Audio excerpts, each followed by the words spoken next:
It's a tough time to be a missionary. But then I can't really think of a time when it was easy. To be a missionary is to know rejection, disappointment, frustration, grief. If you decide to stand with the Lord, you may spend a year or two or more in Pharaoh's prison, the windy edge of the Red Sea, the belly of a whale, or atop a lonely wall with arrows and stones whistling past. It might be Liberty Jail, or it might be a small apartment during a worldwide pandemic with a companion who has decided they don't like the way you brush your teeth. Progress can be excruciatingly slow. People refuse to pray or read or pick up when you call. You might despair if they would only listen. I remember thinking that this was not the Ammon experience I was promised. I remember working very hard to learn Italian, only to encounter a drunk man on a park bench with no teeth 3 months into the mission. I didn't understand a word he said, and that evening returned home totally dejected. I was 5 months into my 2 years, and I couldn't break the language barrier. But here's the grand secret. None of this is about you. It is natural to get discouraged, natural to get frustrated. But those are self-centered feelings. This time, this message, this mission is about Him.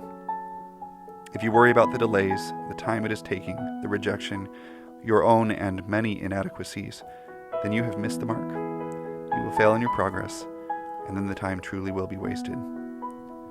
For me, the most profound quote of General Conference came from Judith Malangu, a returned missionary from Uganda. She said, "I did not come this far only to come this far."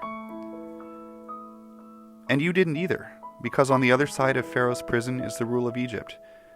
And while now there are only ripples in the water, there will be dry ground.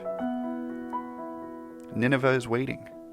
5 years from the stones and the arrows comes a day without night and without darkness.